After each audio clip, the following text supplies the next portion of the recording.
Good afternoon, everyone. I'm Alan Horton, the radio play-by-play voice of the Minnesota Timberwolves.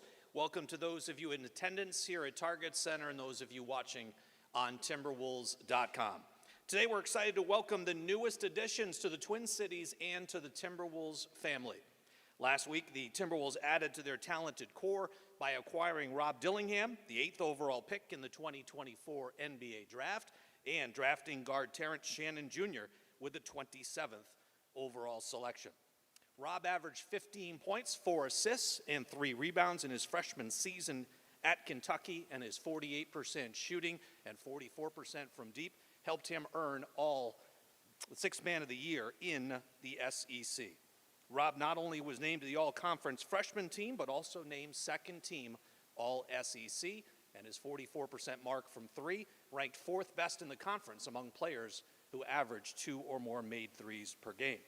TJ joins the Timberwolves after spending the last 2 seasons at the University of Illinois. He finished up an impressive spring. He was 3rd in the country in scoring, averaging 23 points a game, to go along with 4 rebounds and 2 assists on 48% shooting. He was named an AP All-American 3rd team selection, and after leading the Illini to the Elite 8 for the first time since 2005, he was named to the NCAA Tournament All-East Region team. TJ is also no stranger to this building. He was named the 2024 Big Ten Tournament's Most Outstanding Player, which was held right here at Target Center just a few months ago. We'll tip off today's press conference with some questions from our local media members. A reminder, please wait until you're called upon, then identify yourself with your name and your affiliation before asking your question. And for those watching on Zoom or participating on Zoom, please use the raise your hand icon if you'd like to ask a question. Let's get things started. Chris?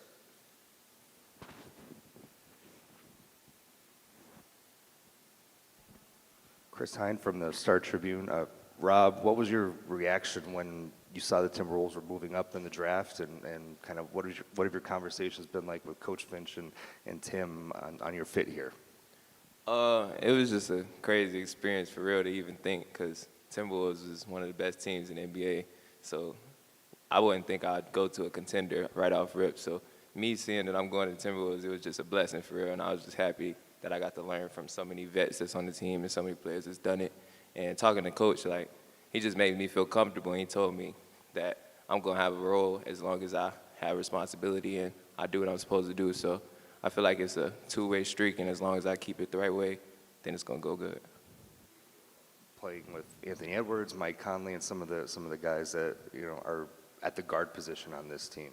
Oh, I feel great because Anthony Edwards, he has all the confidence in the world, and I feel like that just helps you grow as a player. And then it's Mike Conley. Mike Conley's been one of the best guards in the league forever, and at one time he was the most paid guard in the league. So Mike Conley, to learn from, is just a blessing to learn, and I feel like it's just a perfect fit. Terrence, for you, it was a very trying year for you. What did it mean to get that call on draft night after the year that you've been through? I was just grateful. Blessed for them to take the chance on me and to come to Minnesota, knowing I played here before in the Target Center. But I was just happy and grateful and blessed for the opportunity, and I was just happy and excited. Britt Robson from MinPost. We heard from Tim on draft night, but Chris, we haven't heard from you about your impressions of these 2 draft picks. Yeah, I think all credit to Tim and his team. An amazing job to watch them navigate the draft and be aggressive. In a draft where we found great opportunity and great talent. And on the back of that, we were very, very excited to welcome in Rob and TJ. Both players bring a dimension that we really could use. Explosive, love to play in the open court, live in the paint, a scoring mindset. And we feel like as we kind of looked at where we may have fallen a little short last season, we were able to address a lot of those needs in the draft. And, just excited to get them on board and, watch their journey begin. Reggie Wilson with Care 11. Terrence, no draft pick usually likes to wait as long as you had to wait to hear your name called. But how fortunate do you feel that you landed in this situation? I'm very fortunate. I'm coming to a winning team, and real experienced, and I'm looking to help them win the championship. Just coming in and impacting whatever way I can. But I'm just grateful. Like I said before, I'm happy to be here and just ready to get to work. Mike Max, WCCO. Coach Finch, when you get two guys like this that have talent, and now you've got a team that's achieved like they have, what's more difficult to integrate them with the team that is veterans now, and they have high expectations and they want minimum turnovers? Is that the toughest part when you have two talented players like this that you're bringing in? Well, I think the best opportunities to develop young talent is to develop them into specific roles, and those roles are usually well defined by teams that are ready to win and are winning, and you know what you need, and you can kind of go in there and first and foremost try to excel in that role. It's great to have young players playing a lot of minutes, giving them a lot of opportunities. But sometimes,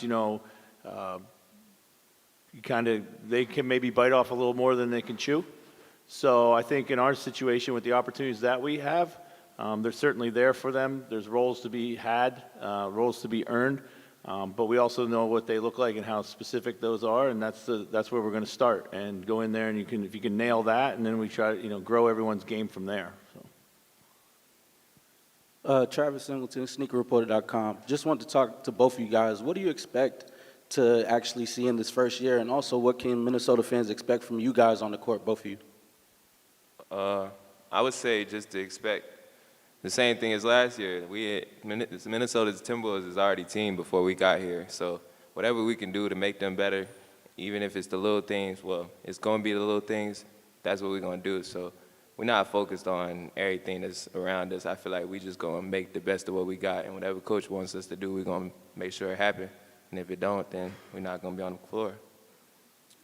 Yeah, just being ourselves, not doing too much, just doing what we're asked, and like you said, our role will expand, but just doing what we're asked from the jump, and I expect on winning the championship, and that's what we came here to do.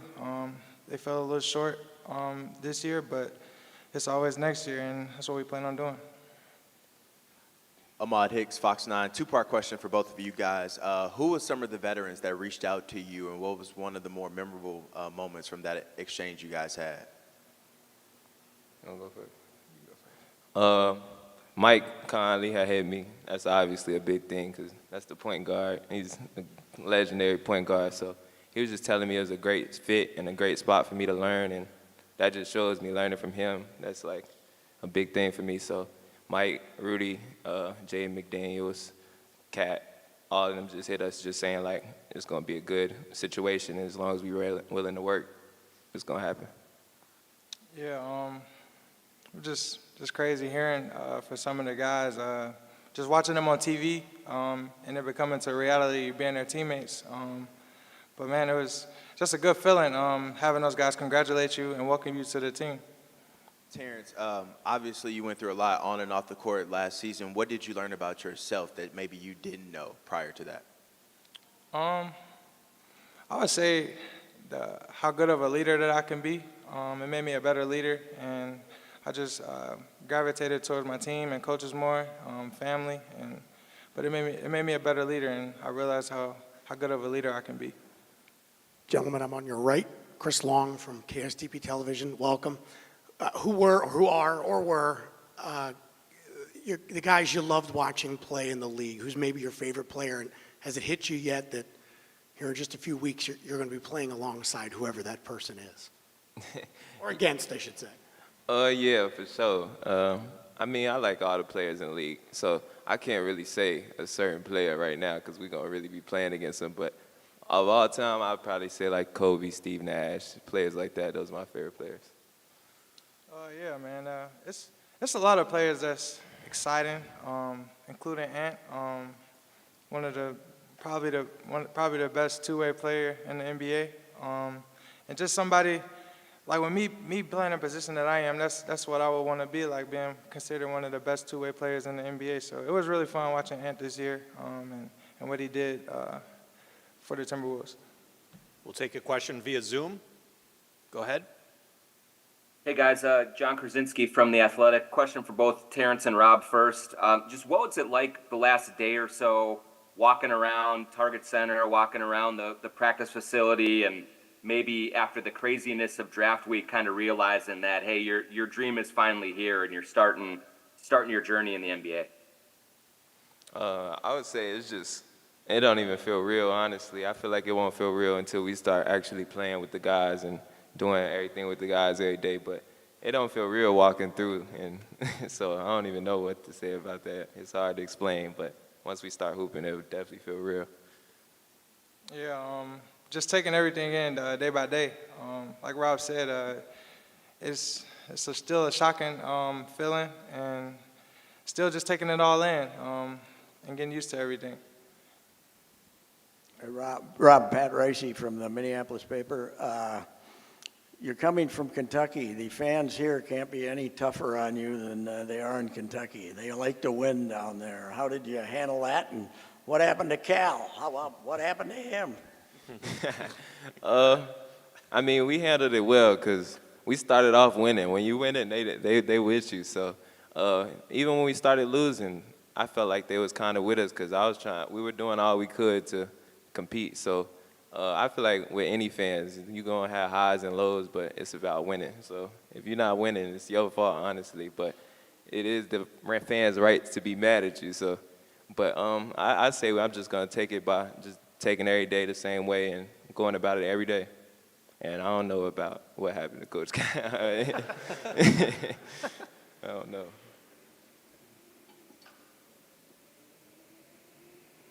Any other questions? Hey, Chris, John here one more time. Just in terms of both the player development staff that you have and then the veterans in the locker room, like, what do you think of the environment you guys are going to provide for two young guys to come in and not just develop, but hopefully be relied upon to play early on in this season? Well, as we know, we have great confidence in our staff. I think they've done an amazing job of developing our young core. That's on display every single night we take the floor. I think we have the right amount of energy in the building every single day when guys come in. It's a great place to learn, and that's aided by incredible vets, not just about what they can teach the players on the floor, but it's also as much, and we talked about this today with Rob and TJ, that learning how to be a pro, from how you prepare, how you schedule your routine, how you eat, how you sleep, how you get your mind right to play or to not play and handle all the successes and failures that come in between those things. So, we feel really confident in our staff. We have an unbelievably talented staff all the way through, and the player development section of our staff is probably, one of our greatest success stories, what we've been able to do with our young players. So we're excited to get these guys in the fold and see what they can do. Chris, how do you envision just like the competition for these kind of rotation spots that are opening up for you playing out with with these guys and some of the guys that you've had in the system now for a few years? Yeah, there's definitely going to be opportunities there for sure. We've talked about this throughout the season. That oftentimes when when you have a roster that's constructed like ours with Cat at the 4 and then moving to the 5 as your backup, it kind of may cap you a little bit in some of the things you're able to do. But one thing we keep doing is we keep adding players that are super versatile, gives us multiple lineup combinations, ultimate flexibility and subbing for each other. We got some holes right away that need to be plugged, and there's no doubt that they're going to have to be filled by young players, whether it be these two guys or guys that have already been in the system and in the gym. So for me, that's what we need to do, and we're excited about that challenge, and we're looking forward to these guys stepping up to it. Chris, you mentioned specific roles as one of the advantages, clearly defined needs.